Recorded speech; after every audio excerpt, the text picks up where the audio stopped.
Jesus Christ, look at your microphone. I know, it's fucking beat up. It's like Gigi Allen came into our house in the middle of the night Oh, and Jesus. just started abusing our microphones. Oh, God, no. I have to look around for like little flecks of poop in there now. No. Jesus. Don't say that. What happened to it? It'd be like some fucking wicked Santa Claus, except it's Gigi Allen busting into your house and fucking like hitting himself in the face with our microphones and getting poop everywhere. Oh my God, imagine if Gigi Allen had his own podcast. Oh God, what would he even talk about? That's gross. I don't know. He'd probably just talk about his dick or something. I mean, he likes to drink pee and he poops everywhere, and he talks about pretty horrific stuff. I kind of feel like it would just be like 4chan the podcast. Yeah, Gigi Allen's podcast would be right up there with Rogan's. I think it's probably better that he died when he did. Oh God, I don't want to think about. Oh God, if Gigi Allen were still alive now. Yeah, how old would he even be? Fuck. Like, I don't know. He'd be like around like my parents' age. Like almost 60. Yeah. Something like that. God, old Gigi Allen with his fucking nutsack just hanging down to his knees. God. With his cane pointing at, bite it, you scum. Sumo Punx, Sumo Punx, Sumo Punx, Sumo Punx. Sumo Punx, Sumo Punx, Sumo Punx, Sumo Punx. Sumo Punx, Sumo Punx, Sumo Punx, Sumo Punx. Sumo Punx, Sumo Punx, Sumo Punx, Sumo Punx.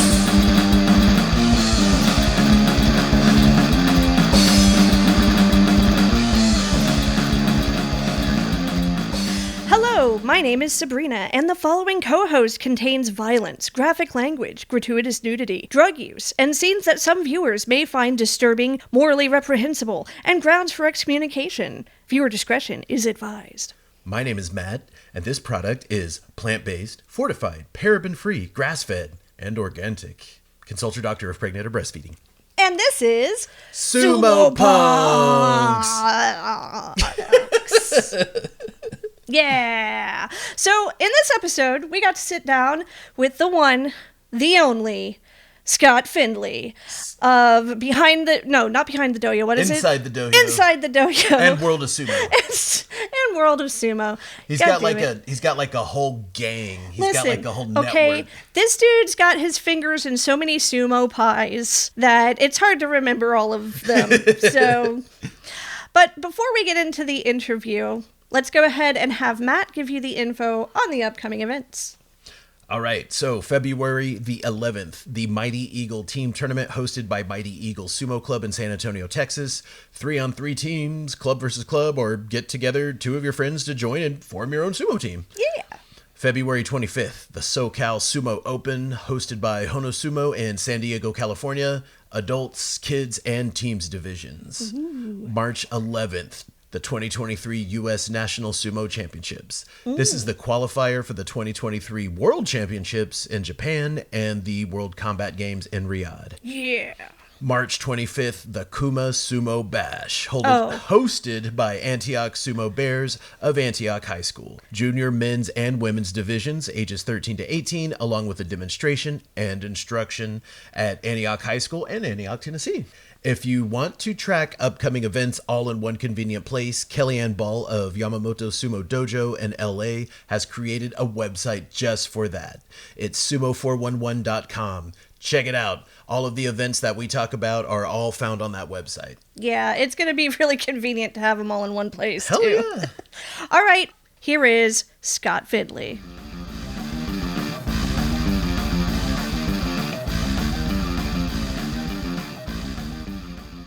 My God, look at who we have here. It is Scott Findlay himself. I'm fangirling. I can't help it. I'm hot and sweaty now. Scott Findlay, whom you may have seen on the YouTubes. Yeah, World of Sumo. And what's your other, because I know that you kind of divided up your show. So there's World of Sumo. And then I have the podcast Inside the Dohyo with my co-host John Trail, which the podcast was just doing fantastic. So we decided to delete it from World of Sumo and give it its own channel. So that started once again baby steps, but But we're having a lot of fun doing that. It's just finding the time scheduling. Do you know what I mean? John's a very busy man. I'm still convinced he's playing 5 different characters and just pretends to be one. So you know what I mean? Because I don't know how he does what he does, but there you go. But that, the podcast, running the platform, the YouTube, all the editing, producing, being sociable, involved in all sorts. I absolutely love it. Do you know what I mean? Yeah. Good fingers in many pies. So what's it like working with John Trail? We've seen him on Facebook and, all over the place. So how'd you end up hooking up with that guy? John's just a very cut and dry, very straight to the point guy. And see, if you don't know him, you would probably get offended quite easily for him, or you would think that he's saying something and he's not. 9 times out of 10, he's trying to help people. Do you know what I mean? Yeah. So he's very misunderstood when you don't know him, but you wouldn't meet a nicer, more down to earth, funny guy who's just trying to boost sumo, not only in Australia, but around the world. And I met him literally getting into arguments with him online on social media, sumo platforms. We didn't get off to a good start, and we would argue all the time about sumo, and then that developed into a friendship where we kind of enemy of my enemy is my friend sort of thing. Ooh, now I need to know who the enemy is. It was just certain like maybe uneducated comments going about online, maybe some viciousness, some things where we would jointly be trying to help somebody and it wouldn't turn out well. And it kind of just brought us together that way. And then the more we talked, the more we got to know each other, the friendlier we became. Scots and Australians get on really well. So they do, like Scottish folk and Australians, we click. Do you know what I mean? So it wasn't that hard. Yeah. But John's a legend, man. John is a legend, man. He's over 30 years in amateur sumo. He's been all over the world with it. He's the president of Australian Sumo Federation, president of the Oceania Sumo Union. He's the vice president of the International Sumo Federation. He knows everybody. Everybody knows him. He's an absolute legend. You know what I mean? Yeah. And more people should know that. And obviously, his most important role in life is being a good friend of mine. Oh, hell yeah. Maybe we should try to get him on the show too. Pick his brain about international amateur sumo. He's really, really cool because I talked to him on, Facebook, and we're in a lot of the same Facebook groups. And so and I have seen him just help, trying to help people. And I don't think he's snarky personally, I feel like he maybe has the same problem I do, where when people first meet me, and they've told this to my face before, they think I'm a huge bitch, but then they say once they get to know me, I'm just the sweetest person. I see. John can definitely give that impression, but you need to remember, see, when somebody has been explaining the same thing for 30 years, you know what I mean? There is only so much patience any human's got. So we'll put it this way. This is the last thing I'll say about how awesome John is, right? Kanishiki said that he can name people outside of Japan who know sumo the way somebody inside the sumo world would know it. He says he could name people outside of that in less than one hand. And John Trail takes one of the fingers on his hand. So, I mean, if that's not up there, when you've got a legendary Ozeki and a legend the world over saying that you are one of less than 5 people who he would consider knowledgeable, properly knowledgeable in sumo. You know what I mean? And I'll leave it at that with John. Hell yes. So you started out mostly doing content that related to the pro sumo side of things. You have some of the most informative content out there. In my opinion, at least, but I'm sure a lot of other people's opinions. But you have actually started delving a lot more into amateur sumo, international sumo lately. And recently you started your own sumo club there in Scotland, Clan Sumo, correct? Yep. Yeah. Correct, so what was it that made you decide it's time for you to bring sumo to Scotland? Right. Well, basically, I've always been into sumo wrestling. It's always been a lifelong passion. As I was saying to one of the guys I was talking to the other day, I literally found a workbook from primary 2. So year 2 in school, I think I might have been about 6, where I had actually wrote on it that I wanted to be a sumo wrestler so I could belly bounce people. Aww. And the teacher had crossed out where I'd wrote belly and wrote under it stomach. And it always annoyed me that she crossed out belly for stomach. Do you know what I mean? Yeah.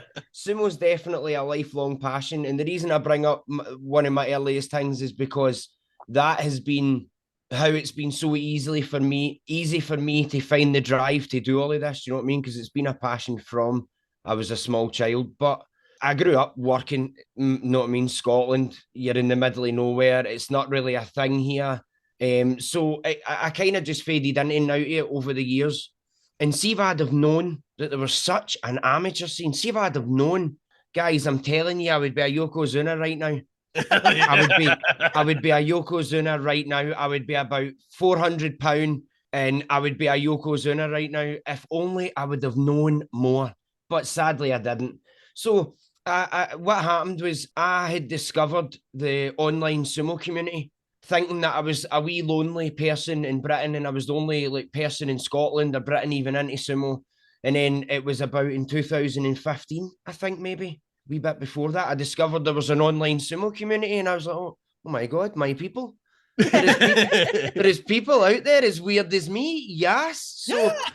So I joined some groups and stuff like that. And then I don't know, I just found myself wanting to be a bigger part of it and be more involved and do more and not just kind of be commenting on posts in a group somewhere. I just wanted to add more. Do you know what I mean? And it started off as a Facebook group and I thought, oh, this is fun. I was keeping up with a wee bit of the news and I was just sharing other people's content and things like that. And then it sort of developed into going to Instagram and Twitter. But see, to be honest, I never ran them. See, until maybe the last couple of months, I never ran them a lot. It wasn't something that I really done. It was kind of just so World of Sumo was dotted about. And then my Mongolian friend, I'm going to wreck his name here and he's going to pull me up when he listens to this, but his name's Tavshin Gintalga.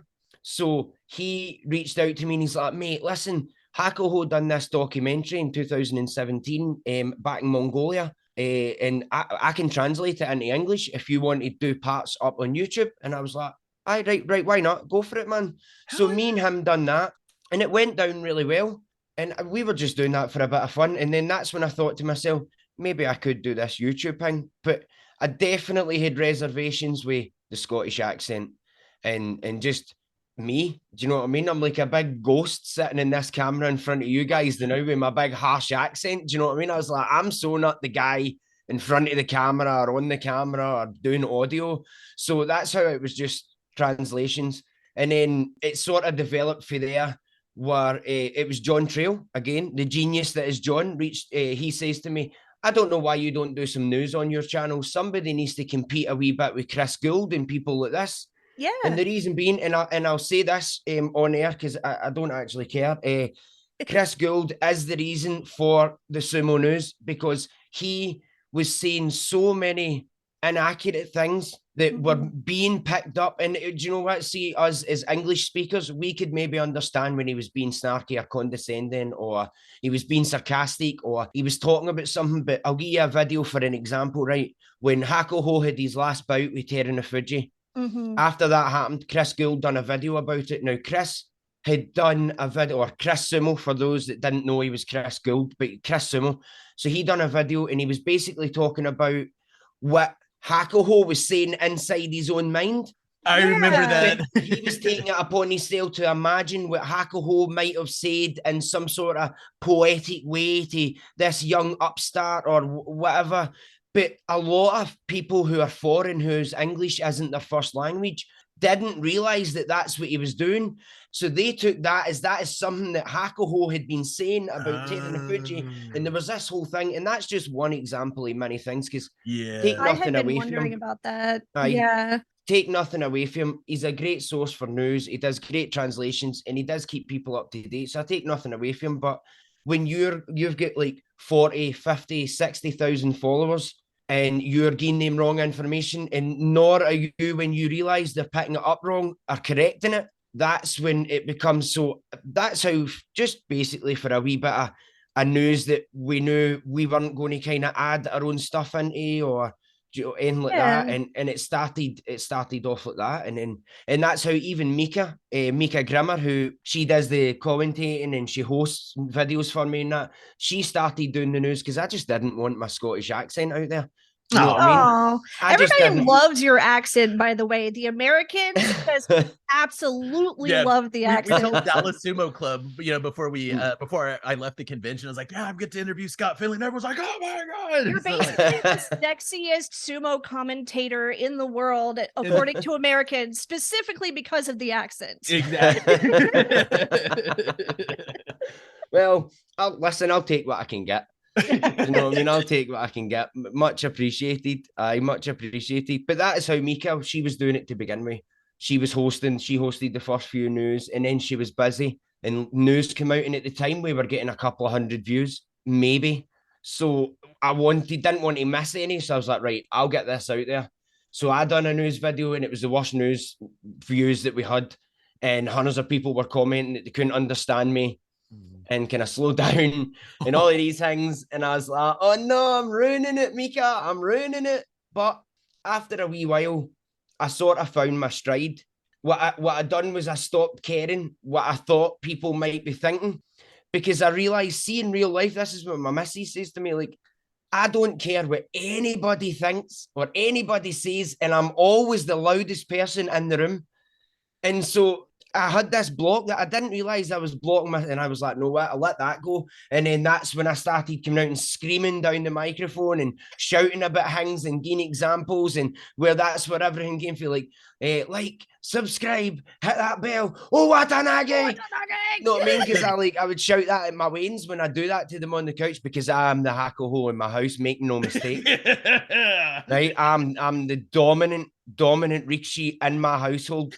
Right? Make no mistake about that. And if any of my kids are listening to this, anytime, guys, they know, my kids know. So that's it, guys. It evolved from there. I have great fun with it. We're doing extra news now, and I had added some videos in between that, like I do a rise and fall series with guys who have had like a really tough exit. So Asashoru, and I've got a couple coming up. Like I done Takanohana, Takanoiwa, just guys that have had like a tough, controversial exit. We're doing legend videos now, even though it's only one of them's out. So we've done Akebono's first, got his out. But I'm always venturing into other things, and I'm always trying to reach out. Like I've got 3 small channels now where I kind of put my translations separate for the news and the other things I was doing, and then I obviously another channel for the podcast, and also hunters to remember. And I've just rabbit on and on about it all day if anybody would let me. Do you know what I mean? One of the other things I did want to ask you about regarding the content that you do produce is these big names that you have been able to have on your shows and stuff, like Katrina Watts and Konishiki. And let's start with Katrina Watts, because I think the love of my life. Yeah. She's the love of my life. She knows, I've told her this. My own missus knows that Katrina Watts is the love of my life. You know what I mean?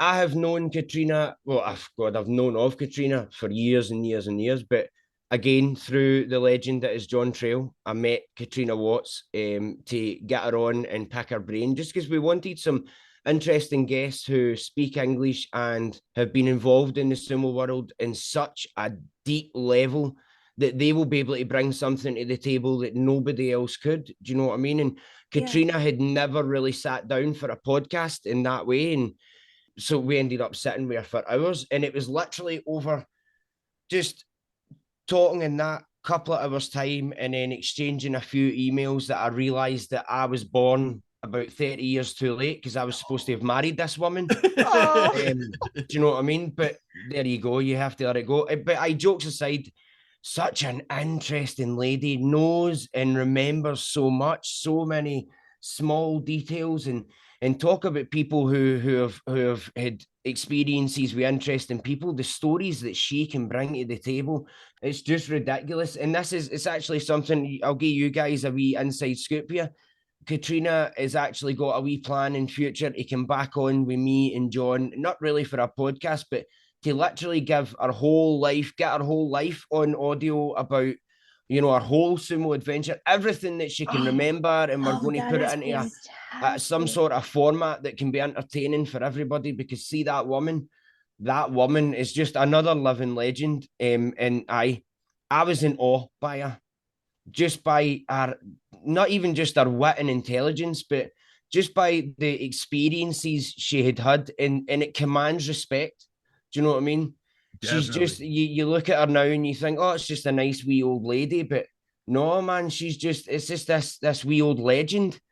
Do you know what I mean? She knows. She's Yeah. lived She, it. she And like I- knows. Yeah, she's actually been a commentator in Japan Aye. for Pro Sumo, and she's Aye. got like all of these other credentials and stuff. Well, I'm definitely not the best guy to list off everything she has done, but I can definitely give you a bullet point of the highlights. She's been in Japan for years and years and years now. She has been a color commentator for NHK. She has been an advisor and translator for NHK, for instance. In my own podcast, Inside the Dohyo, when we had her on, she was telling stories about how when Gagamaru and Tochinoshin first ever came to Japan, they got stuck at the airport and she had to go and save them. Oh, Because I think I heard about that. she spoke Russian and Gagamaru spoke Russian and they didn't speak Japanese. So it ended up she got on the phone to them to find out where they were in the airport and things like that. Do you know what I mean? So obviously that's how they two sort of loved her for then on. And she would speak to Kokai, and he was the first Georgian. They spoke to him in Russian, and people thought that she was his mum. Aww. For Kokai's mum, especially the first 6 Mongolians.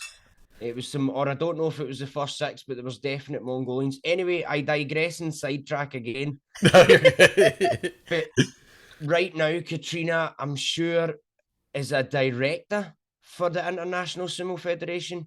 I knew she had something to do with that. Yeah, She's definitely got a big role in it, and she's had a big role in many different aspects, say amateur sumo and professional sumo, for over maybe 3 or 4 decades now. She recently, she was having some health issues a few years ago, and so stepped down as president of the Australian Sumo Federation and a president of Oceania Sumo Union, and that's when the mantle went to John Trail. Because obviously they two are close friends. That's why she's managed to build so many connections and all in the sumo world and make so many friends, because of all the aspects and the job she done. I think she started out years ago as well. She would go with her friends who were basically, it was like she would call herself the odd bunch, because obviously it was all Japanese people and she was this white woman with this huge long ponytail. It was like 1.5 meters long, and she had a friend who was really tall, I think she said. So they would go to hairs all the time, and the courtesy in a hair is you bring food. When you go to watch practice, you bring food, you bring treats. So she would always bake and they would always make food and bring them. So when they would then go and see sumo, some of the sumo wrestlers would recognize them. So for instance, she, and I think this is the first 6 Mongolians that were there, because there's actually a photo of her with them all as wee 70-kilo skinny lads in their wee robes. But she helped them out and would talk to them and that. And I'm sure it was when they were doing their Maizumo, a couple of them were waving at her. And like they were trying to tell them, don't do that, because they're up on the Dohyo doing their Maizumo entrance and they're waving to Katrina in the crowd. And that's something that obviously any listeners of this can just go back and check my podcast out and they'll be able to hear these stories themselves. Yeah. And they'll be able to come back in your comment section and tell me how terrible my memory is. I'm probably way off. You know what I mean?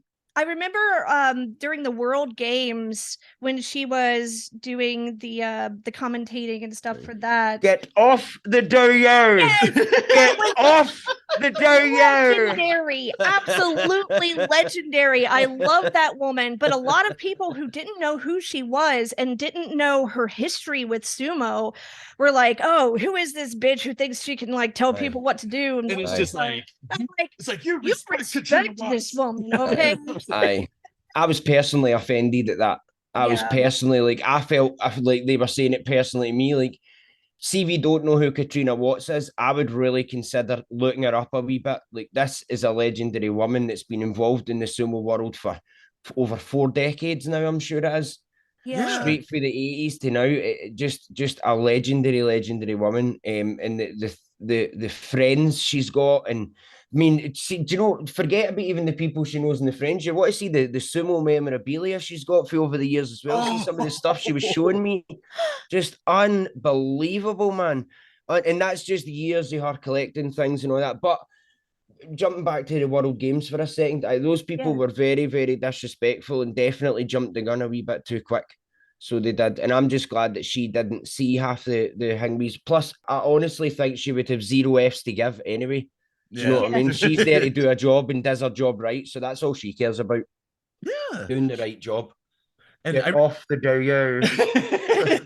I love that. And see, like, whenever that had happened, before the World Games, we had listened to, and honestly, the episodes that you had with Katrina Watson, I listened to like religiously. Like, I would listen to them like while I was in the shower, while I was doing dishes, while I was on my walk. I was just like, she's so freaking cool. And just like all of her stories. I love the story she had about Uda. Whenever she was his translator and like his little lisp. I was like, he's so much more adorable. I just want to pinch his cheeks now.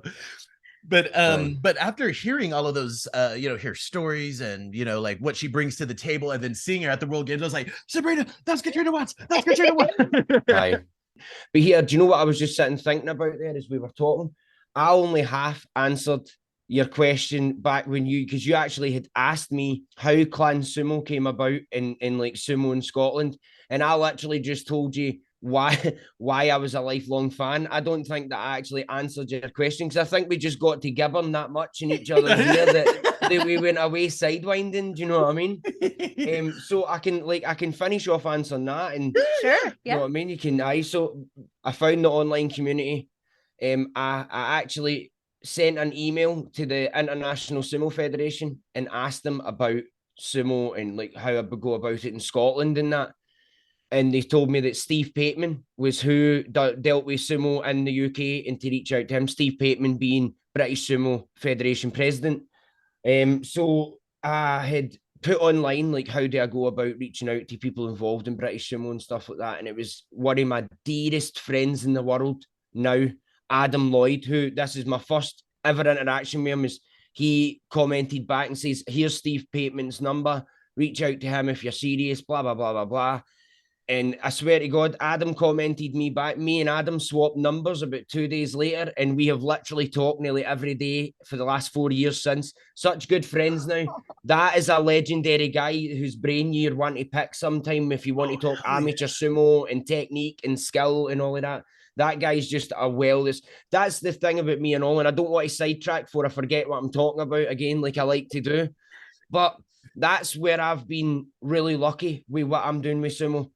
I'm always managed to have surrounded myself with like-minded people who are very skilled in their specialities, or they bring a lot to the table. And also, it's not always just me. I've had a lot of help, so it's definitely not a one-man show or anything like that. Do you know what I mean? But with Clan Sumo, I reached out to Steve Pateman. He says, "Come on down." I had to wait till I had the money because I had to get like a 7-hour train, 4-hour bus, and all of that to get down to him. And done that, went down at 6. I was 69 kilo when I started doing sumo wrestling, and I went down there and I get flapped about like an old blanket in the rain. And I got a mawashi off him and that, and I just came up the road and I couldn't move properly for a week. I remember 2 days later, I was on my knees in the kitchen. I couldn't get up. I could not get up. I couldn't stand. So I was just there, and my missus was laughing too much to help me. You know what I mean? So, that was like Matt after his first Keiko, and I was the one laughing at him. Aye. So I had a couple of trainings or Keikos, and then COVID hit. And then Adam Lloyd, who is vice president of British Sumo, by the way, and he runs Doncaster Sumo Club. But he actually saved me by being online with me 3 times a week on Zoom, doing classes with me, helped me train, go over technique, doing all of that, and prepared me. He prepared workout plans and helped me with eating and stuff like that. And I went back down about a year later when the COVID restrictions died down, from 69 kilo to 96 kilo. Awesome. So I went down there packing, and nobody get through about like a wet blanket that day. I'll tell you that, not me anyway. So that was that. And then the rest was I kept training. I won the minus 85 novice, because Steve asked me to drop down weight to the minus 85, because at the time Adam was over minus 85 and he had no other person at that category. So he asked me to drop, and I did. So I won the novice minus 85. Then I came second in the novice open. Then I won the minus 85, the actual minus 85, and I came fourth in the actual open. So I done all right in my first year of sumo, and the bug had bit me where I was never going to not do amateur sumo after that. Do you know what I mean? I'd found that my lanky arms and my ginormous hands really, really helped me with the, like, I'll grab your belt before you'll get me. And then once I've got you, I've got you. Do you know what I mean? So I done that. And then as much as I loved going down and training, going to England all the time is hard. I managed to get my best friend in the world, Ross Moran, who is the guy who went to Switzerland with me. He's the other guy who went to Switzerland, Ross Moran, Momo for short. He's my lifelong best mate. I convinced him to try sumo out. He doesn't like watching it, but he loves grappling. So he was writing about it. So he drives, so me and him would drive up and down together, and we would half for petrol and things. It made it a wee bit easier. A few years later, and a couple of titles later, I decided that maybe I was ready, that I could start passing on some knowledge. And I wanted something up here for Scottish people, so it didn't need to be half a day's trip to do an hour and a half training. So I started Clan Sumo, and it started off with me and Momo in my living room with 2 weightlifting belts. And then we had one Mawashi in a weightlifting belt, and I had trained my daughter and my 2 sons in sumo because awesome. I wanted to prove how dominant I was against them in the house. and then it went for there, and then we got a guy reaching out to us, another guy, Scott Hendry, that's in the team. He reached out, and then for there, we've had a couple of more people coming. I've got like 10 people in the club now. I've got more guys that want to come out in January to try it out. We're taking a wee break over winter, so I'm no teaching.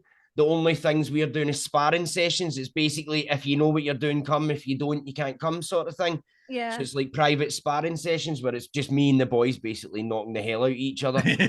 But I don't, because obviously I coach now, so a lot of it I'm running about making sure everybody's doing things right, and all of these and what we're going over that day. So, and it developed for there, and I hope it keeps developing. And we've got a wee logo, and as you guys must have known, I have said it's happening. The first ever Scottish Sumo Open. Yes. Everybody's going to get invites, and guys, this isn't just going to be like a wee dohyo in a place. Do you know what I mean? I'm going to have it in a big gymnasium, but we're going to have prizes, trophies, medals, entertainment. I'm going to have pipers, drummers, dancers. I'm having an after party the next night. We're giving out plaques and awards for special prizes. All of that is happening. Trust me, like, I'm going to pull out all the stops, and it's only going to get bigger for there. That is oh my God, we have to go. take that to the bank. We're going to get our passports now. We got next August. It's have you pinned out a date for it yet? 5th of August, 2023. 5th of August, 2023. Awesome. I can't fucking wait. I know. It's going to be fucking cool. Trust me, it's going to be amazing. Trust me. So Clan Sumo actually had a pretty big presence at the recent Swiss Sumo Open. I know you were there. You had brought the kids with you, right? Mm-hmm. Well, all in there was 5, 2 adults and 3 of the kids. Awesome. So one of the things that was notable about that, one of the American guys, one of the US guys, Edobo Konyeha, which he was actually wrestling for Hungary because of well, that's where he's born. Yeah. Because of some, like, what was it, like visa issues or something? That's where he lives. He has a Hungarian visa instead of an American visa. We still consider him to be one of us. But he's like, I would say he's probably the best amateur sumo wrestler in the US right now. And you actually beat him. Mm-hmm. You actually beat Edobo. So what was it like wrestling him specifically? And what was it like participating in the Swiss Sumo Open in general? Well, first I'll start with Edobo. Lovely guy. Lovely guy. Yeah. Him and Eric for Rising Sumo down there. Love the 2 of them are walking about with the mean mug on, with the earphones in, and no concentrating, and you could easily get the wrong idea, but they were just in the zone, and I knew that. I could see the minute they had no longer to fight, nicest guys in the world. Oh, chatty and smiley. Do you know what I mean? Lovely guys, lovely guys. Can't wait to invite them to the Scottish Open. But do you know something? I've always been quite confident in my technique and my skill. See, if you watch the videos, I'm not big on the tachi eye. I'm quite good at catching people. So I was quite confident. So, and it was actually later on after I had beat him and it had happened that I'd spoke to my missus and she had said how somebody in the chat had said that they were surprised how I had beat Edinburgh. And I can get the surprise. Maybe nobody had really seen me wrestle or that, but I knew I was going to win. Do you know what I mean? Like, I didn't doubt myself for a second, and seeing every single one of my bouts, I was in complete control the whole time. I had no, and this is taking nothing away for the guys I was fighting. All amazing guys. Everybody was tough as hell and lovely people, and I take nothing away for anybody, right? But I also work hard on my sumo. Do you know what I mean? I train hard. I train people, so I'm allowed to be confident in my ability. And if I get my ass handed to me, I get my ass handed to me. That's okay, because you learn from it. Losing is the best learning experience. Exactly. So I was quite confident the whole time, and I realised, and I still do now. I'm kicking myself for when I was fighting. I think his name's Oscar for NYC Sumo. Oh yeah, And, Oscar Dolan. I was taking him back, and I stupidly threw my leg out in front of me. He step out, and I just see watching that video back. I just want to put my head through a concrete wall. Like, what are you doing, Scott? And see, the only thing that I can think that I was doing, other than stupidity, of course, was that usually when I'm wrestling the kids or something like that, I'll always stick something out to stop us from falling and things like that. And so I just keep telling myself that to make myself feel better. It was autopilot, Scott. It was just an autopilot leg. It just went out there. You were in no control. It's okay, because I know what I mean? I'm a terrible loser. I'm a terrible loser. Do you know what I mean? And I hated it. And my biggest disappointment of that day wasn't losing. It was not getting to fight Trent Sable. I was quite disappointed in that. Do you know what I mean? Because I absolutely knew I was going to destroy him. and so I was just gutted about that. But I back to Edinburgh for a second. Edinburgh is so strong. Deceptively. Unbelievable. There's nothing deceptive about that guy. He's a walking Dorito. He's an actual triangle. He's a triangle on legs. There is nothing deceptive about his strength. Nobody's looking at Edinburgh and saying, he doesn't look that strong. Nobody's doing that. Everybody's looking at that guy saying, right, chances are he could probably rip part of your neck off with a grip. Do you know what I mean? So, and what I had done with him was I basically seen what his game was, what he was doing. No fear, all in. His legs were wide. He had a good low positioning, and I knew that he was going to try and ram me back. So my plan is what I always do is I dive in the middle of their arms and I get my grip. And once I get my grip, I've got a really, really powerful hold. And he felt it. That's when he tried to throw me. But I knew that when he felt my grip, he was going to then try and throw me. And that's what I was expecting. So basically, see what I was expecting him to do. That's what he done. And that's why I managed to counter it so effectively and beat him. Do you know what I mean? Because obviously sometimes in sumo, you can think somebody's going to do something and that's not what they do. And you end up on your ass. But it just so happened that with Edinburgh, what I thought was going to happen what happened. And that's how I managed to get him. Do you know what I mean? And I basically just wanted to rely on my grip. So me personally, for my own fighting experience, I absolutely loved it. It was a joy. I love scrapping. I'm Scottish, but do you know what I mean? We love to fight. We love to scrap. Everything's a test of strength. It's all good. Made some really good friends there. I fell in love with the Americans when I was over there because we were all standing right next to each other. Do you know what I mean? So like, even it was like one of the, because obviously I was team captain for the Holy Britain when we were over there. So I had all the English guys standing with me, the whole team Britain, the Scottish and English guys together. And the Americans were right next to us. And see, every time there was an American and a UK guy fighting each other, and we were 2 feet for each other's faces, screaming and all that stuff. Big rowdy guys, big like threatening behavior, but nobody's actually going to do anything. We're just egging people on and stuff like that. And I thrive in these sort of environments where everybody's trying to be the most dominant male. Like, I love that sort of scenario. But the Americans made me absolutely fall in love with them. All great guys, all lovely people. I could sit and Trent, Big James for NYC, Oscar, you know what I mean, Eric, Edibor, so Big Gilberto and Angel. Oh my God, see Gilberto. I love those guys so much. I love it. And Angel and all, see the two brothers. I love them so much, and I just really hope that they come to Scotland. Like, I really, really hope that they come when I invite them. Do you know what I mean? Hell yeah. They made me all love them. And I think we had the Swiss guys there. They were nice, but they couldn't speak any English. So what are you going to do when you can't converse? Do you know what I mean? Yeah. There were some guys from, I want to say, Mumbai there and all. I had done somebody's mawashi, and then I had them all lined up. All the wee Mumbai guys and all my guys. I had like a row of like 12 guys to get their mawashi tied. See, by the time I was done, I was sweating. I had started off in jeans and a hoodie. And by the time I was finished, I was in nothing but shorts with the sweat pouring out me. Trying to tie all these. And then I had Big Man Deep, who won the Open. Because it was fixing his belt behind the scenes all the time. And it was just great fun. I loved the whole thing. My boy, my oldest boy, Leo, he was out and he'd already stepped out, but he was still wildly swinging his hands. But he just, see, any technique I had taught him went right out the window. He was just flailing, he was just fighting for his life by this point.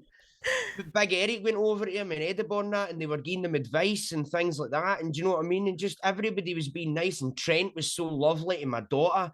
And I feel like I did make some actual friendships with some of the guys when I was over there. And I just can't wait to everybody again. I'm going to keep bringing up the Scottish Open because you guys have no idea what I'm going to pull out my arse for this. Oh, hell yeah. Some magic.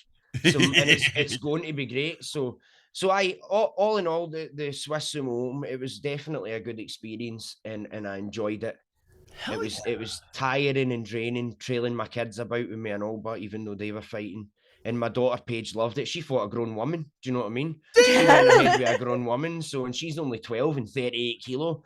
But I mean, see, if everybody was the same size, she would whip everybody. She is my best wrestler. You know what I mean? I say this to everybody. She is my best wrestler. It just so happens that yous are all men and 3 times her weight. That's the only reason yous have all got an advantage again her. You know what I mean? It sounds like you've probably been watching some of the U.S. sumo clubs live feeds and the videos that they put out and stuff of their trainings, because from what you were saying, it does sound like you kind of knew what to expect with Edibor and, you know, had your technique in mind when going up against him. I, unfortunately, have been working so much. I just found out Clan Sumo existed when the, right after the Swiss Sumo Open, actually, I didn't even know you guys had a sumo club out there until after the tournament was already done. But do you guys put anything online? I know that's kind of a controversial thing too, because some clubs don't want others to see their keikos. They want to keep their techniques secret and stuff like that. How do you feel about that? I'm not really too, but well, for starters, we do have social media, and I think you might not have heard there was, for one, we're a really new club. Really, really new. I've literally only just started Clan Sumo. I only just picked the name maybe 5 months ago. Do you know what I mean? And then I designed and made the logo, started getting the team going, things like that. So we are brand new. So it's not really your fault that you haven't heard these either. Do you know what I mean? Okay. Yeah. I've had an Instagram. I started an Instagram and a Facebook page. I didn't do much with them, but I have for the last couple of weeks. So literally, I've only really been posting and running them for maybe about a month and a half now, tops. And even for a couple of weeks there, I haven't been able to do much with them. Again, I'm running so many different things. But we've got Instagram, we've got a Facebook page, and the plan is to make more videos and more things like that to garner more attention. In regards to training, I don't really mind who sees bits of training or who sees some stuff like that. Because I would like to think that I've sort of got a mixed game anyway, and that I train my guys to have a mixed game. If you look at if you go back and look at some of the videos that I have been training in, I do a lot of pushing technique. I'm a big fan of the Nowada, right to the face. Do you know what I mean? Yeah. Long arms. I'm a big fan of that, and so I try and mix it up. And everybody can see everybody, and I think it doesn't matter if somebody knows what you're going to do. If your game is that high level, it won't matter what they do. They won't be able to stop it anyway. Do you know what I mean? They won't be able to stop it from happening. And I did do that. I did mentally prepare because I knew how good Edibor was. Like, I knew how good he was. I had heard stuff. He's trying to go pro.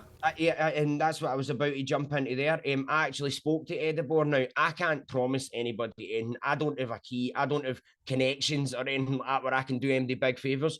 But what I can definitely do is I can make sure that a couple of Oyakata have definitely seen him and know his name. Yeah. And so I did say that, and he's already sent me highlight videos, and I'm going to speak to him in a couple of days, and I'm going to send a couple of these videos to a couple of Oyakata that I do talk to, just to see if what they think about him, just to see. And I said this to him, I can't promise anything, but if they look at these videos and they like what they see and they want to reach out or they keep you in mind, I don't know. Or if they don't, but at least then they've seen you. They'll know your name. So I can definitely do that. And I want to help him.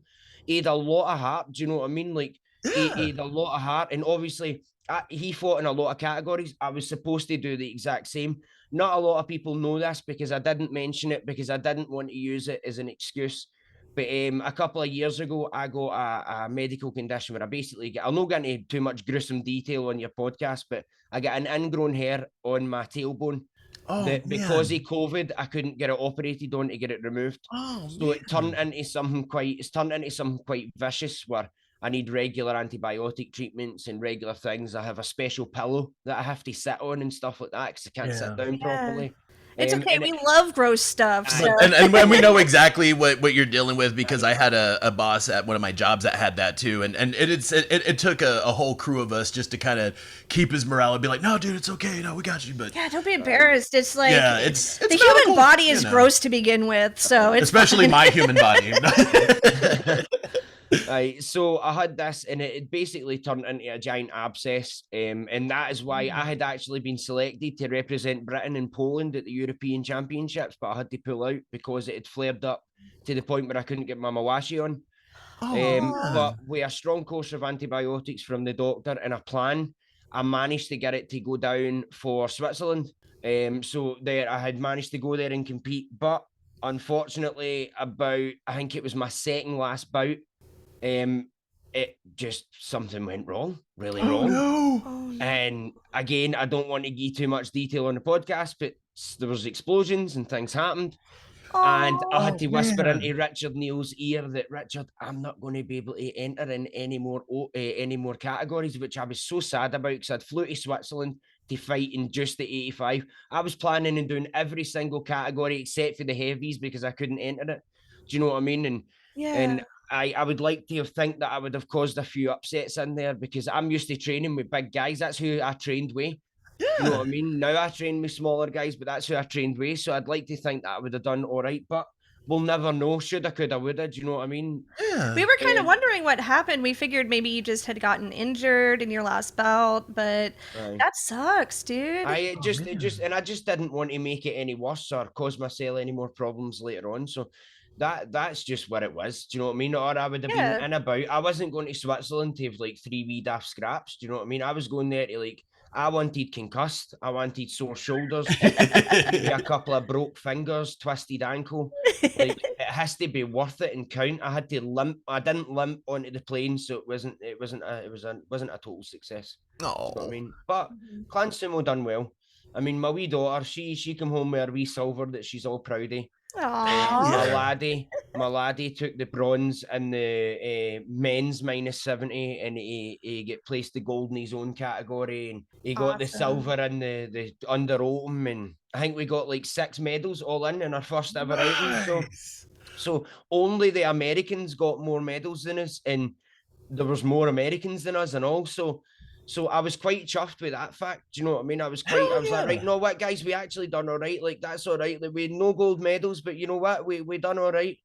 we done all right. So I was quite happy with the results. I was super proud of everybody. In fact, I'm sure at one point I had to sneak into the wee back bit and shed a wee bit of a tear so that I didn't do it in front of everybody after the kids had went, because I was just, they trained so hard for months. You know what I mean? It was my kids' first time on an airplane and all that, just to go and compete. Wow. It was just a whole big deal to them, and we were tired and we were hungry and we were nervous. You know what I mean? And we always felt as if we had to pee, but we didn't need to pee. That's Matt. I know that He's feeling. like that. Aye. So, aye. I kind of want to know a little bit more about Clan Sumo, specifically when it first started out and when you first started to get members. What was it like training other people how to do sumo? And how many of them had no experience with sumo before? What sorts of training techniques did you use? How did that all go when you guys were first starting out? Right.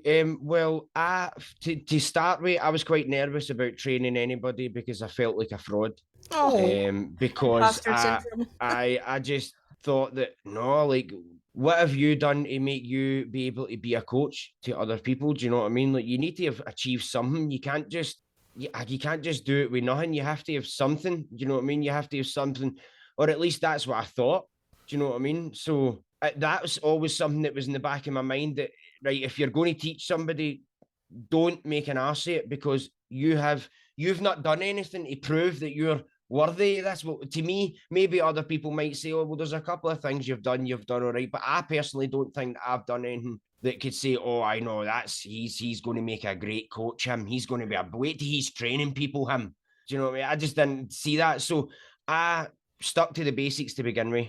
I done what I was shown when I went down to Derby with Steve Pateman. What he showed me, first thing you do is teach people how to do a proper tachi, how to go down in the position properly. You know what I mean? Reminding about elbows together and how useful elbows are in a sumo bout, whether it's being controlling position or keeping the inside position or defense in the inner of your body, things like that. So that is the first thing that I made sure I drilled into people. And I kind of just took it for there. I was like, right, well, I've done this one thing. Right, so what's next? Right, okay, let's do a bit of suriashi and get a bit of feet sliding going, and then we'll move on to a bit of matawari, and you know what I mean. And then let's get the shiko down, and once you get the shiko going, then do you know what I mean? And then we can put it all together, and boom, you have a training session. So, and that was the process. I done it a wee step at a time until I felt better teaching. But again, that's where my good friend Ross came in, who was my best friend that trains with me. I taught him while I was learning. See, whatever I was learning, I taught it to him.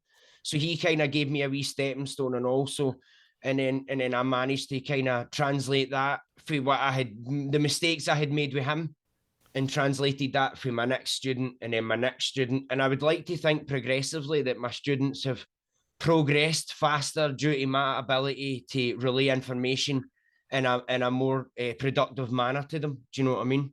Yeah. Oh, that's badass.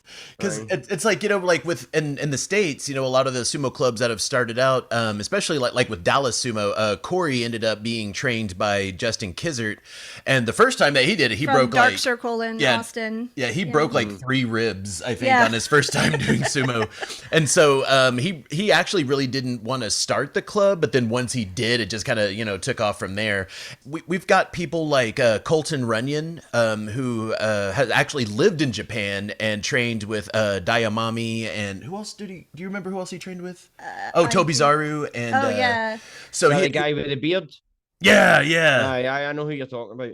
And Tom Zabel from Mighty Eagle as well. Yeah, Tom Zabel like literally wrote a book, and so he's got Caleb Backus is like trains under him, and so Corey had brought in people, just kind of talking that like had a lot more experience, training experience, and so kind of it was almost like we were all learning together, even though he was running the actual Keiko itself. Like a lot of the techniques and training ideas kind of came from outside places. So a lot of the U.S. sumo clubs are very non-hierarchical, I've noticed. Yeah, they just kind of all DIY, train each other. I can definitely see that, and I would say that that's something that I definitely done as well, because a lot of my training methods came from what I was taught, or I would always go to Adam Lloyd for advice, who's the vice president. Do you know what I mean? And I've had a lot of outside help as well. Luckily, again, through John's helped me a lot with stuff. he helped me with my own technique. He was the guy giving me advice on what to do with the guys in Switzerland. So some of the stuff that I was doing came straight from John. Do you know what I mean? The well that is John Trail. And I've had Hoshi Hikari, who's an ex-Jurio. He's offered and all to give me some advice and stuff like that. And he's actually trying to speak to Hakuho for me to get a wee invite for the to get a wee Scottish team of kids up to the Hakuho Cup. So I'm hoping that happens. Wow. And now it might not happen yet, but hopefully we can make it happen. Again, none of these things are guaranteed or promised, but it would be nice if it did. It would be lovely if it did come to fruition. Do you know what I mean? So I can definitely see that where the non-hierarchical, oh God, I can't even say that word right now, time of night it is for me. But that's what I've definitely tried to do. I've tried to not act like MD's boss. I don't want to like boss people about. I want everybody to feel welcome, and I'm getting more and more people coming, and the people coming are really enjoying what I'm doing and what I'm teaching them. And basically, see if you can hang with. See after a couple of lessons, if you can hang with my guys, then I must be teaching you something right. Do you know what I mean? Because my guys are decent. So like if you can come in and I'm teaching you, you can step in that dojo and you can hang with my guys who have been with me a couple of years, then that to me is a signal to me that what I'm relaying to them is correct. Because when they first stepped in the door, they were kind of just getting shuffled out the road. So you can see it and all, you can kind of see what you're teaching people and what is working. And I'm enjoying the journey. I'm enjoying the journey. I'm in my mid-30s now, so I've maybe got another few good years of proper fighting before I'm sort of too weak to take on the younger guys anymore.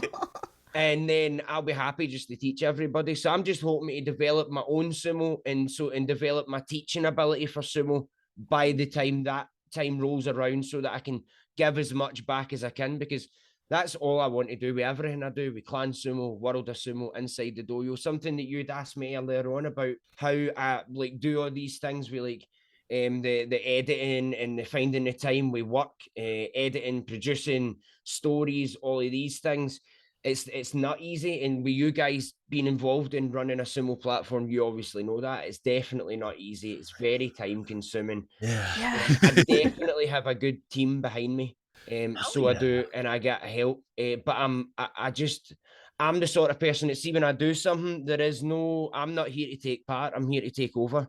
I'm 110 all the way down the road. That's kind of how we are too. All the way down the road. And my missus is the most amazing woman who has ever been birthed into this world. Because without her, I would be absolutely nothing. I would have built nothing, I would have achieved nothing, and I would have done nothing. Because while I was doing all of this, she was holding everything up. She was holding down the fort. She was wiping snotters off my Wayne's faces while I was running about. Do you know what I mean? And she gave me the time and gives me the time. And that is why recently I now stay at home most of the time and do my work from home. I work from home and I run my platforms from my home office, which I'm sitting in right now, which I cut off of my sitting room, my living room. It's just a corner I've took because now it's her turn and she's actually training to be a nurse. She's at university training to be a nurse right now. So that's why I'm now working from home to give her more time to do that, because for years now, that woman has supported me in no end. And I have managed to build multiple sumo platforms, build an amateur sumo career, build my own actual work career, raise kids, do all of these things and juggle it without falling and breaking my neck. Do you know what I mean? And it's because of her. It's not because I might be dedicated and driven, but without her strength, none of it matters. Oh, that's so awesome. Aww, Just have that is awesome. that kind of support system, especially, sometimes like with some of my family members, they're like, oh, sumo, that's just your hobby, oh, that's just something that you like to do. But it really is, it's a passion, and it's something that's what gets me motivated and gets me going. So the fact that Sabrina like allows me to do all of this stuff, and she does yeah, because sometimes I'm doing this with you. I know, and that's what I really like about it too. So no, that's a damn good feeling, and having that kind of support system. Yeah, it absolutely is, and she's wearing Clan Sumo hoodies and sharing everyone, and first they comment and love my videos, and she's been my biggest fan and supporter since the start. So it is a good feeling, Matt. I can agree with you there. It really is a nice feeling to have such a huge support, because Aye, it's all good having a support system and a good group of friends and all of that. But see, when you've got that one person who's basically your kindred spirit, your other half, and they're the one propping you up, that is a big game changer in regards to how much oomph you've got to put into something. Do you know what I mean? Especially when I'm the one doing all the editing. So Hey, I offered. And it's not I'm better an at easy it. task. It's not an easy task either, because that's Yeah. I know what it's like. I do that for World of Sumo. I edit and produce and write, and it's not an easy task. But do you know what I'm grateful for? I have developed so many skills. Like, I had never used that editing software in my life. Never in my Yeah. life, until I really, really, really wanted to do this video. And I sat for like 4 days just messing about with stuff until I taught myself some basics and developed everything for there. You listen to my first video, I think it might have been the rise and fall of Asashoru. I swear to God, 80% of it is straight from Wikipedia. I was so scared to write my own words that I was like, right, no, but these are the facts. I'm just reading the facts. Do you know what I mean? So straight away, you'll hear that I'm like, Asashoru Akinori was born in Ulaanbaatar, Mongolia. Do you know what I mean? At the start, fear to talk. Whether when I come on and I'm like, hello. It's a huge difference as you develop your talking skills, your editing skills, all of the sort of skills that come along with it. It's a fun journey, definitely, as much as it is hard work on the flip side. Yeah, I've definitely got that passion for it too. Like, he spends a lot of time actually training sumo and doing sumo and going to the practices with the Dallas Sumo Club. I did join the Dallas Sumo Club, and then I had some health issues. Not sure where I'm really standing on that now, but my passion is this podcast, you know? Like, I still love sumo, and this is what I want to do for the worldwide sumo community. But anyway, enough about myself. What are the reactions that you get from some people when they find out that you're a sumo wrestler? And how has the public there in Scotland reacted to the presence of Clan Sumo? That's actually an interesting question. Well, I can give you one example of reactions. I used to be a manager in a dog kennel, because that's what I usually do in my real life. Is I work with animals and things like that. That's cool. And one day a customer was in, and I actually happened to mention that I had just won the minus 85 lightweight British Sumo Championship. And she didn't hear the minus 85 of the lightweight, but she just heard sumo and wondered why I wasn't severely overweight or anything. You know what I mean? Like, why are you not? Do you not need to be this size to be a sumo wrestler? And I'm like, right, no, because I'm not that size, and I'm a. But it's definitely a shock factor. Now, obviously, Matt, you're a big man, so you'll definitely get away with saying you're a sumo wrestler, and people are more likely to believe you. Say, oh, well, that's a big dude. He's probably a sumo wrestler. He probably could be a sumo wrestler. People look at me and see this wee dying half, ghostly white Scotsman talking in this drawl. Like, right now, I'm speaking slowly and clearly for you guys. Do you know what I mean? But that's not how we speak to each other. Other Scottish people say to me, "Why are you speaking all posh? Why are you speaking like that?" And I'm like, I'm trying, man. I'm trying to meet everybody in the middle here. You know what I mean? Oh my gosh. Oh, okay. Just real quick. Speak in like your regular, like go into the grocery store in Scotland kind of speaking voice real quick. I just got to hear it. Yeah, give us an example. All right, maybe it's happening. You get a box of cereal order. I don't know what that is, It's great. That's awesome. Sorry. So we just slang words like don't do that. Know what I mean? Like, don't do that. Watch, don't scale that out there. Know what I mean? Things like that. Just wee things like that. And I learned quickly to change some of what I was saying, or nobody was going to get it. Do you know what I mean? It sounds like really it requires a little more enunciation. Aye. Everybody thinks I'm Irish. See people that don't hear the accents, they say, "Oh, you Irish?" And then they'll say to Irish people, "Oh, you Scottish?" Like, you're getting them backwards, guys. Getting them backwards. Even I struggle to understand the Irish. Do you know what I mean? Really?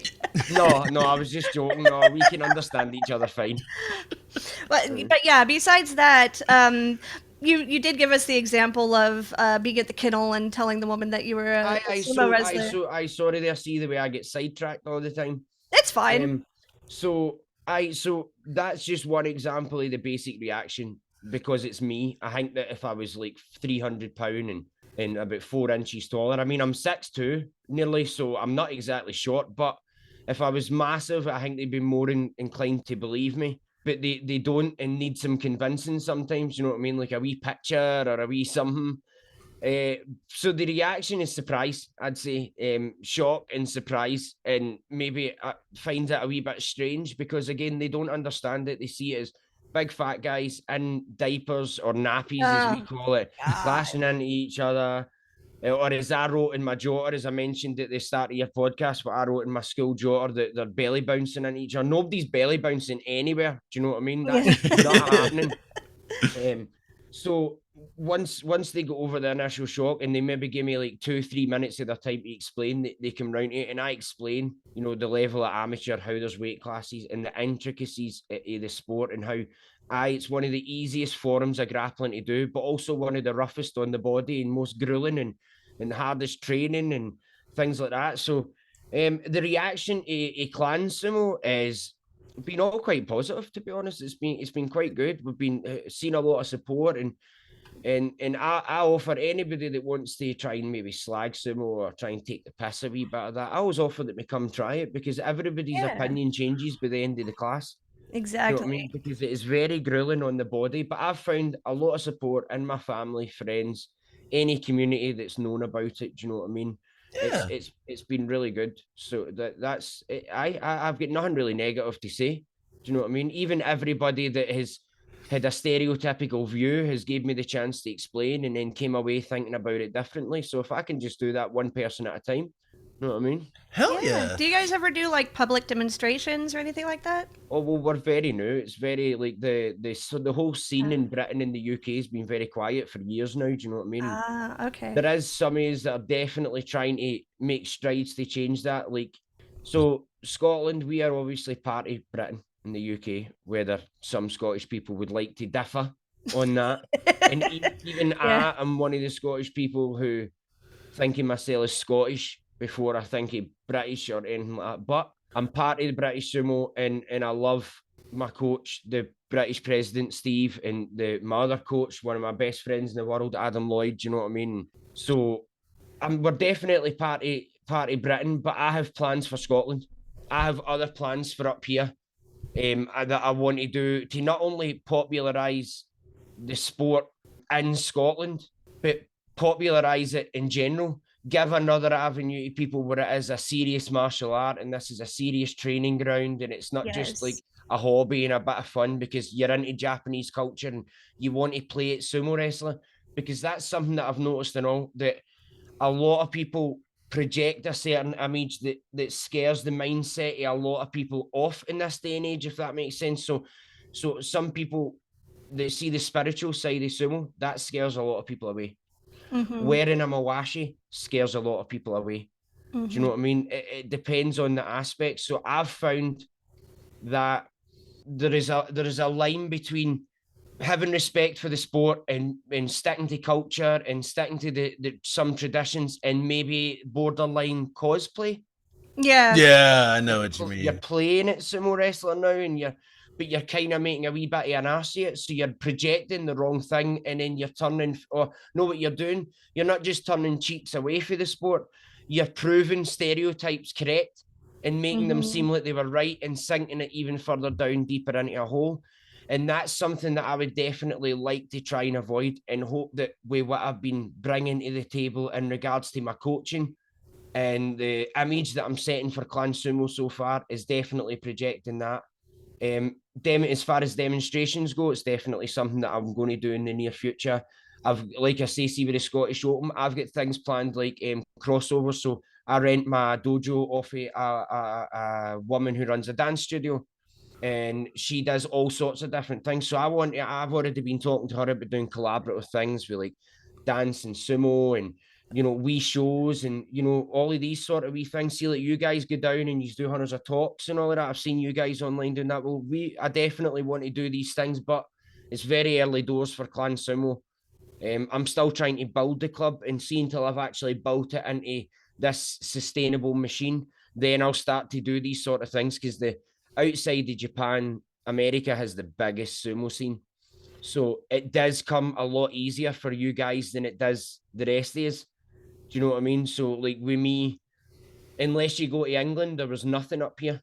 Now there is. Do you know what I mean? That's a great thing that now there's something for sumo in Scotland where you can go and you don't need to go to another country just to get a taste. Yeah. So that's, do you know what I mean? Yeah. And that's kind of like, you know, some things that, you know, concerns that I've had a little bit as well. Especially like, okay, so whenever you mention sumo as, you know, a martial art, you know, there are some people around here that are of the opinion that it's just a combat sport, not a martial art. But in my opinion, Nonsense. yeah, see, sumo to me, you know, it helps build that warrior spirit, you know, and I'm Pawnee, you know, I come from a warrior culture. Like, you know, that's something that I'm very proud of. And that's something that's, you know, kind of come generation after generation. Well, and, you know, there's not really a whole lot of outlets for Native American warriors these days, you Yeah. know? And so for me personally, sumo is something that helped me build and, you know, refine that warrior spirit. And it helped me realize, you know, things that are important, you know, because in Pawnee culture, you know, a warrior provides, a warrior protects, you know, a warrior, you know, helps strengthen his community. And those are, you know, things very important to me. And honestly, sumo has helped me strengthen those things, you know, within my own culture, my own worldview. And to me, that definitely makes it a martial art. You know, Yeah. and it's those particular aspects. But I think some people, when they say it's not a martial art, I think they mean that it's not like a full-on comprehensive fighting system or whatever, you know. But it is to me, you know, and you know, putting my body through that type of rigorous training. I mean, you know, I'm like, no, to me, this is a martial art. This is, you know, refining my body for combat, and it's helping me, you know, refine my mind and my soul, even, you know. Right. So that's what, you know, sumo, you know, had been to me, and that's what it's done for me personally. So when you say it's a martial art, like what makes it a martial art, you know, in your perspective? Well, I say it's a martial art because it definitely is a martial art. It was a martial art before any of us were born. So who the hell are we to say it's not a martial art? You don't know what you're talking about if you say that, because if you just take 2 minutes and Google it, you will see why. I mean, a Wikipedia page will explain to you why the history that sumo is steeped in alone, older than so many other martial arts and combat sports. I mean, it wasn't a combat sport to begin with. That came later. It was a martial art to begin with. It was a grappling martial art to get your opponent to the ground. It was taught to samurai warriors, or it might have been warriors even before samurai time, because it was a proper long time ago. I'm not sure exactly about timelines, but I mean, judo and jiu-jitsu were developed from sumo. Think of sumo as your base sauce. Do you know what I mean? Sumo is your base sauce, and then you can build from there. So I could sit here and give an amazing example about your fantastic heritage. You know what I mean? Because I just want to say I love that. See all that Native Americans, Indians, historical. I love all that stuff. So I do. But that's a whole other conversation. Me and you can get into another time, Matt. But I could sit here and give that. You know, I'm from Scotland. My name's Findlay. My family goes right back to the Picts that painted themselves blue. The first people in Whoa. Scotland. My family goes right back. I come from a family of warriors. Clan sumo, a clan, it was warrior clans, family clans. It means kin, fighting for your kin, protecting your kin, all of that stuff. So I could sit here and give all that the same example as you, brother, but we don't even have to explain ourselves like that, because this was a martial art before anybody alive that's saying it's not. Nobody can say that. I'm not going to sit there and try and convince them. That's all I've got to say to them, that it was a martial art before you were even born, mate. You don't have an opinion. You can't have an opinion. You can't judge something that's 2,000 years old, that's steeped in tooth, because real sumo's about 100 years old, like sumo now. Yeah. But the development is like tooth going back at least 1,500 years more. Do you know what I mean? And so you can't take something like that and not say that it's a martial art, when that's what it was developed for. It was developed as a defense technique in warfare. You know what I mean? And most other arts in that region, like in Japan there and the surroundings, were built and based from that. I think Yeah. the old wrestling form that was older in that part of Asia is maybe Shuai Jiao, Yeah. which is Chinese, basically Chinese sumo. If you want Yeah. to think about it like that. So and that would be my only answer to that. And that's what I tell people. It's like if, you see two scantily clad men, throwing each other around. But if you think about the battlefield applications of that, they were trying to take down, heavily clad armored warriors, So of course they had to use these, heavy throws, these heavy techniques, And to me, that just screams martial art. And so I have very strong feelings about that.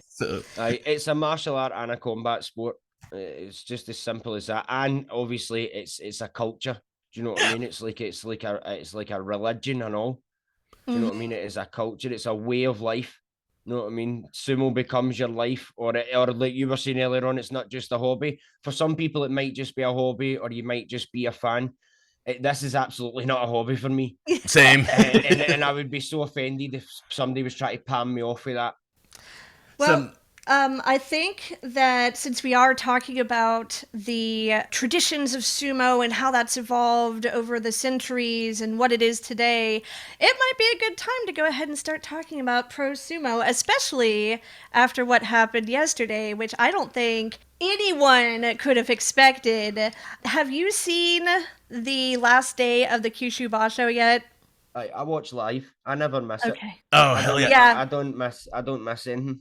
See, that comes on like early in the morning where you're at, though. So 7 till 9 right now. It's usually, well, this morning it was 6:30 till 9 due to they going half an hour earlier for the It's like day 2 for you a.m. guys. for us. Okay, so spoiler alert to anyone that hadn't seen it.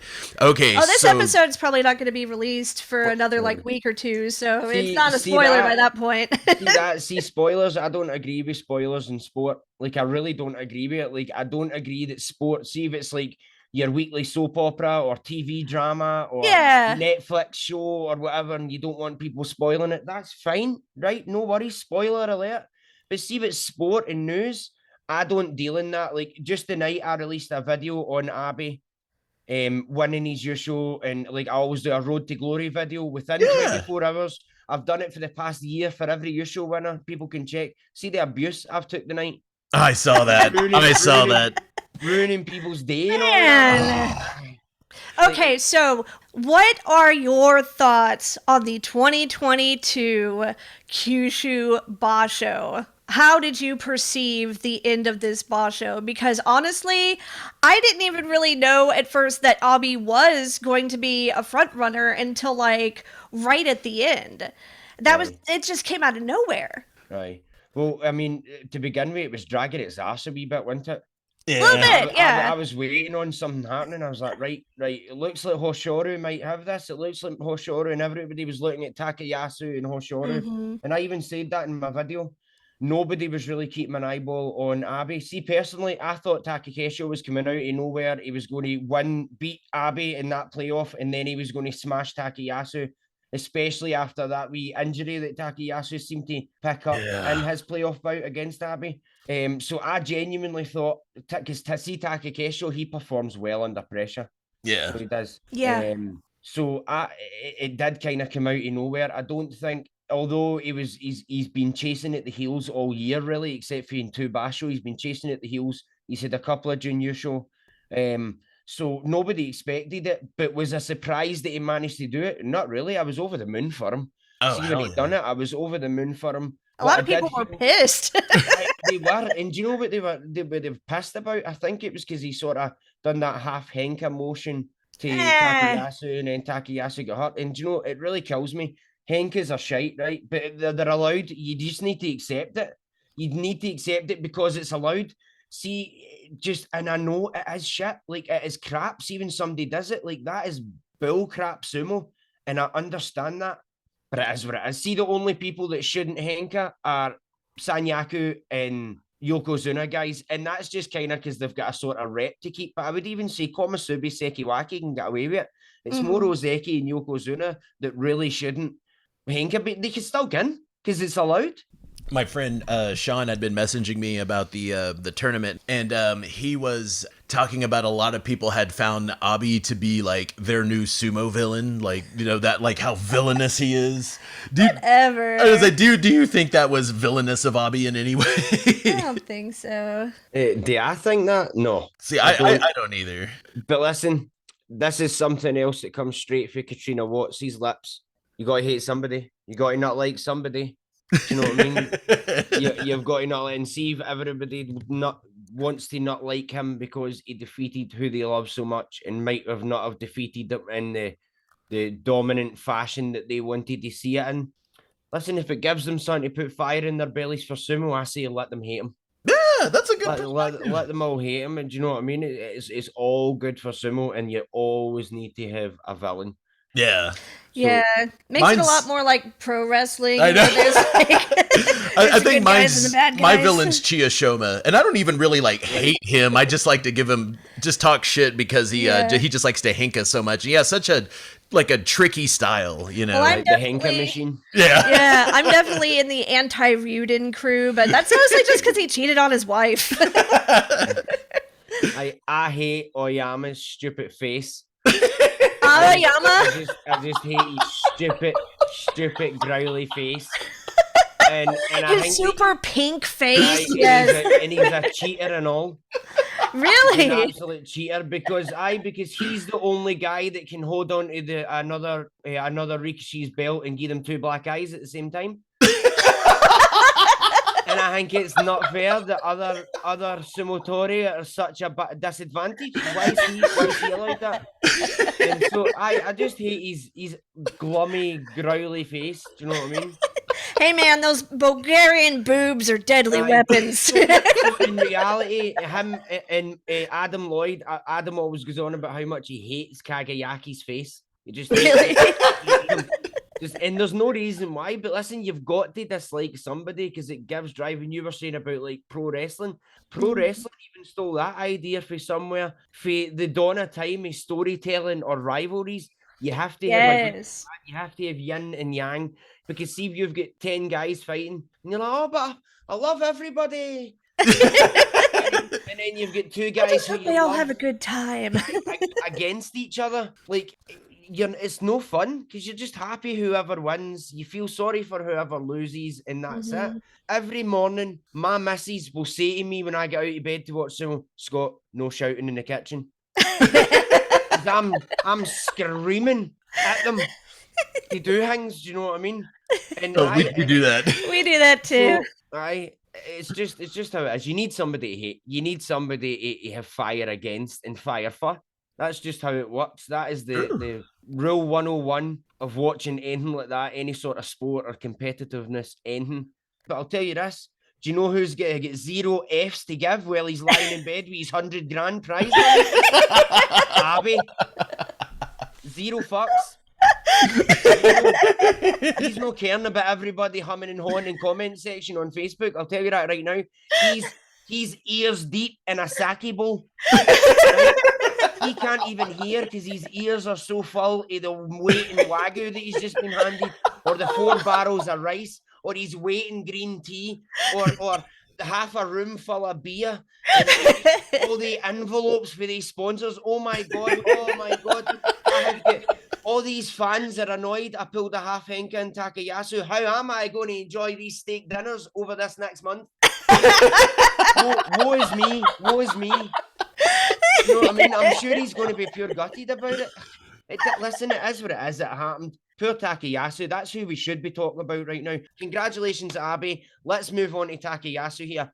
I felt so sorry for him because I just say after he got injured and slapped down, I was just like, oh my god. I guess he got a concussion. Like we just heard that. See, at first I thought that he was so gutted that that's what I thought. Got his slapped up that he just didn't want to lift his head for the ground for a minute, and I understood that because there's a reason that 70% of the sumo community call him Flappayasu now. Do you know what I mean? Mm-hmm. Because it seems to be that he's pretty much one of the strongest Rikishi on the Dohyo until it comes game time. Mm-hmm. And when it counts is when he drops. and it seems to happen. And you could say, oh, well, look back, just even the past couple of years, that's all that seems to have happened. I think this year alone, he's had 3 junior show, and I'm sure he sat out one of the basho. So out of 5 basho, he's came second 3 times and twice lost in a playoff. Mm-hmm. No, all within just this year. It's a wee shame and a sin for him, because I speak to his mum and all, and she's such a lovely woman, and I know her heart must have been breaking the day, no comparing to his. So even more gutted that he must have injured himself. I don't know if it was a concussion or maybe a neck thing. I've not heard too much yet.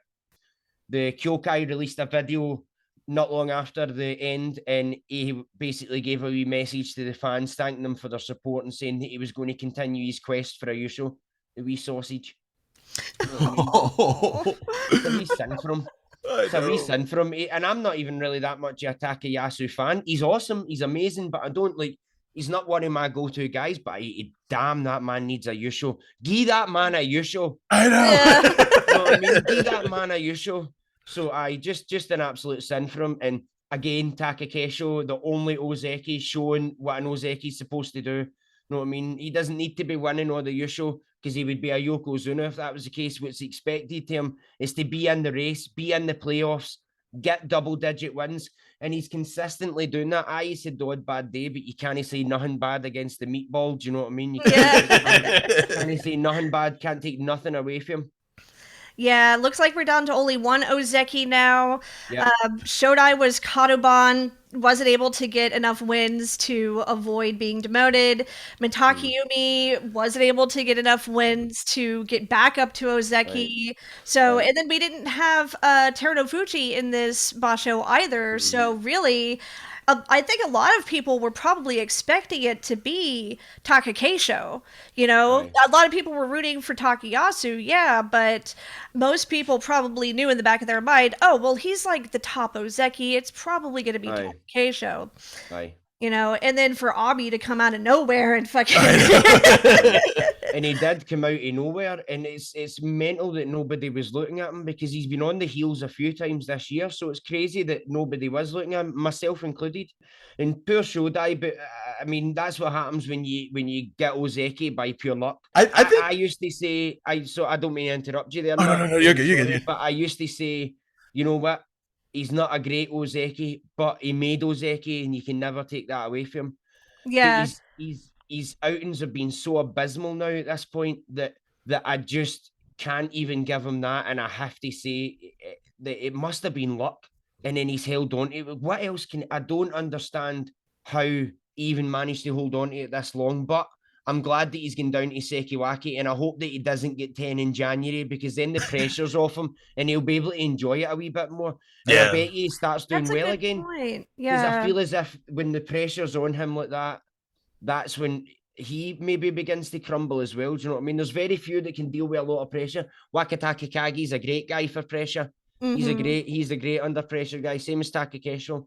Nobody is as good under pressure as Hako Hoshoba. Oh, yeah. Nobody will ever do as well under pressure as him. That dude thrives on pressure. Yeah, a lot of people were surprised that Shodai was even able to keep Ozeki as long as he did, but I am a huge Shodai fan myself. It's her I boyfriend. admire his ability to keep Ozeki for so long, but even I knew eventually that this was going to happen. Yeah, and you make a really valid point about just enjoying being where he's at, because I think it really does get to him mentally, and honestly I think that was his whole deal with flopping as hard as he had, was he was just stuck in his own head. Oh, as Yeah. And whenever he has interviews, because the JSA coaches people to say certain things in interviews, like, oh, I'm just doing my style of sumo. Yeah. But Shodai would get real candid, and he would tell people he goes, oh, I just felt a certain way, or, oh, yeah, he's a little dour, Yeah, and there's not really like, from what I understand anyway, I'm not Japanese, I'm not an expert on Japanese culture, but mental health is something that's really hard to deal with and like find assistance for, look at Ichinojo. I mean, and all the things that's been going on with him. Apparently, he has this problem with alcohol, and everybody's like, well, is he going to be able to go to rehab or what have you?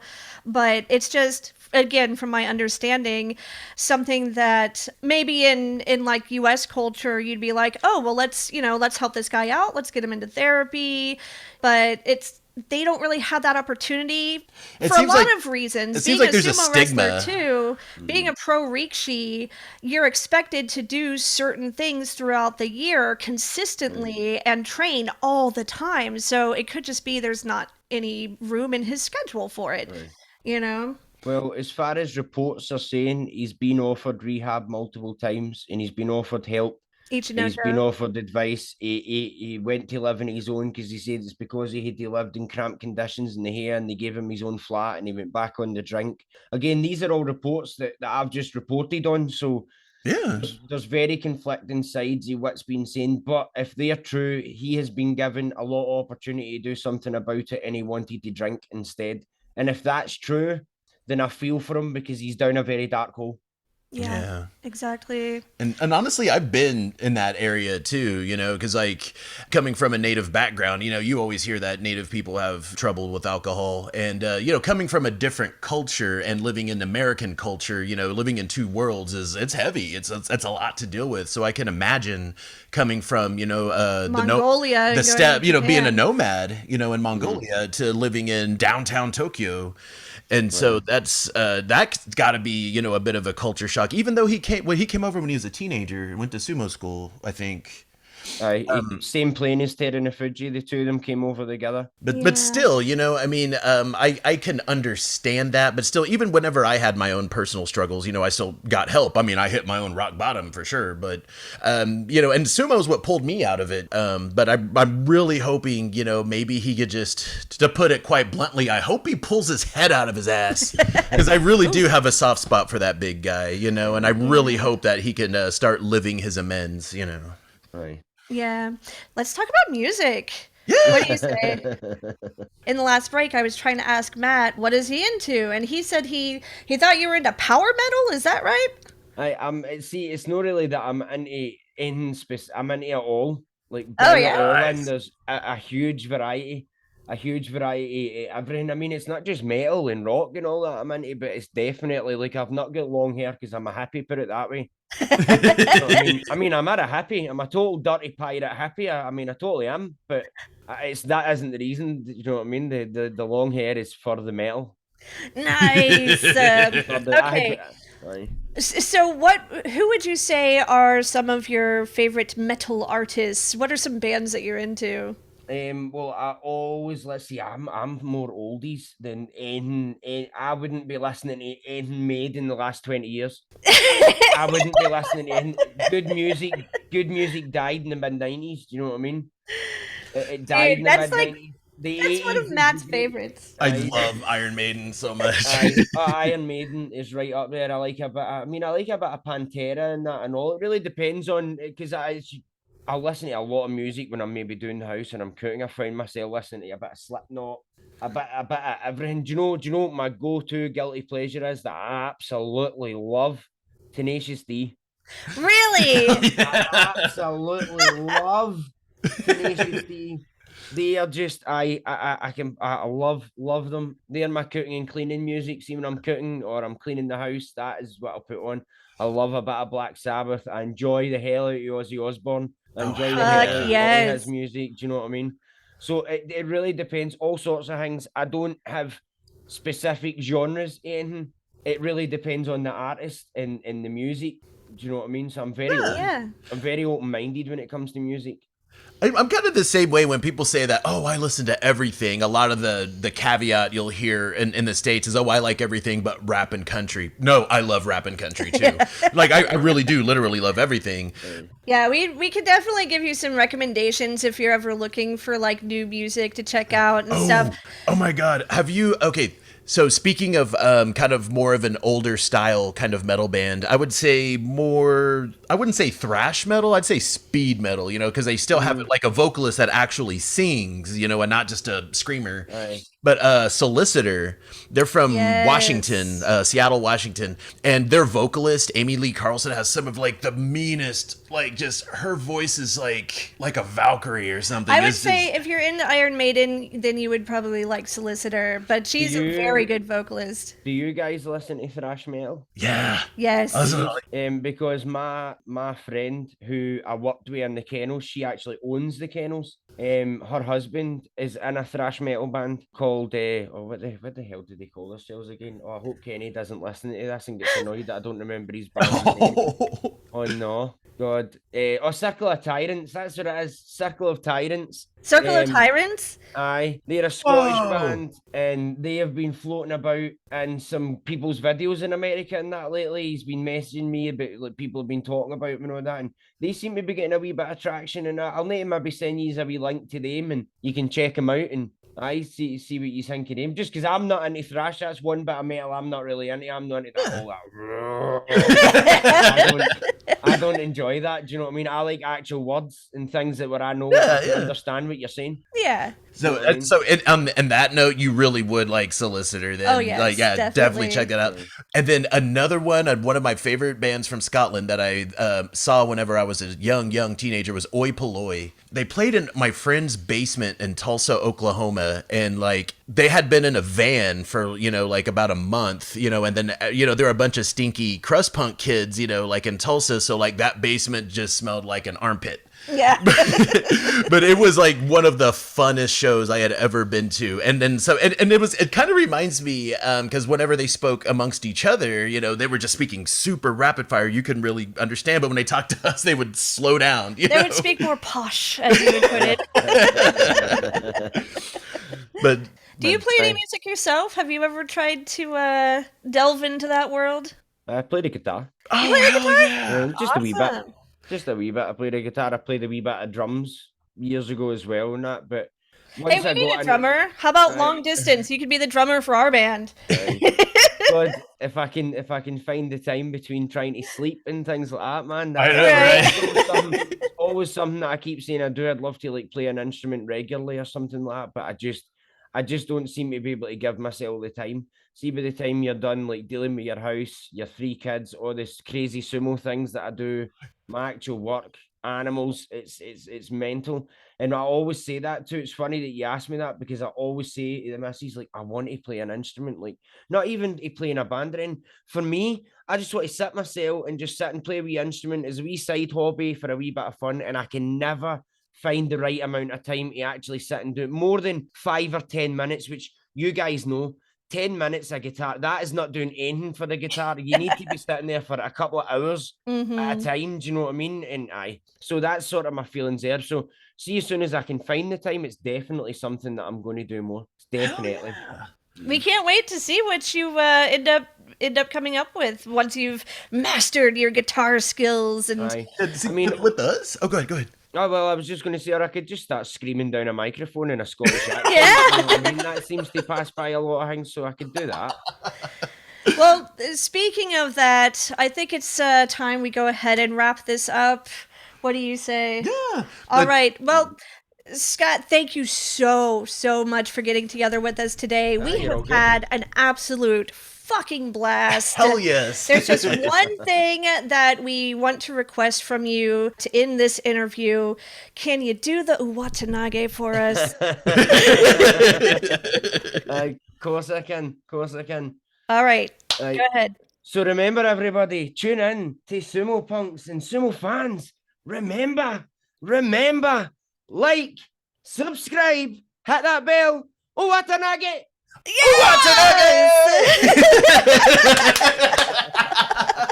Thank you Thank so you much. so Oh my much. God, you're just No the worries. sweetest and just the loveliest person.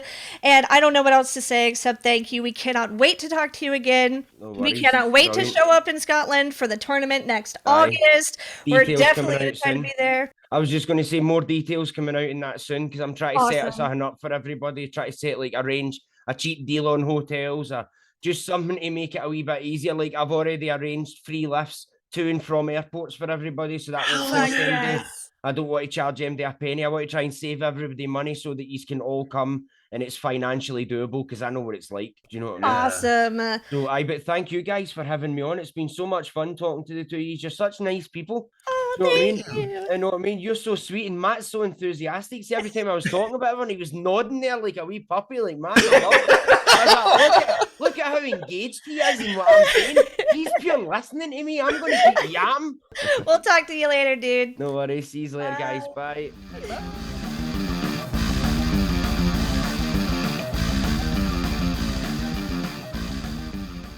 Man, it's really refreshing to talk to someone who has the same kind of just entirely random thought patterns and processes that we do. You know, like, now I don't feel so bad for being so, like, ADHD all the time. It's also cool that he's like, he just has like a lot of the same kind of like attitude, you know, that we have, especially to amateur sumo and pro sumo. And he's just involved with so many like media projects. Much cool shit. I know, and he knows so many cool much. fucking people. Man, we have to get our passports in order to get out there in August, because I'm going to the Scottish Sumo Open. Oh, fuck yes. I'm going. There's no doubt about it. And that's part of the reason why we wanted to put out this episode now, because it does take a few months if you're in the US to get a passport if you don't already have one. So if that's something you guys are interested in, start working on it right now. But we're going to go ahead and close out now. You know where to find us online. Sumo Punx, spell it with an X. We have the Redbubble store. Maybe we'll put some more shit up there before the end of the year. Who knows? If you thought this shit was dope AF, go ahead and give us a 5-star rating. And until next time, bye.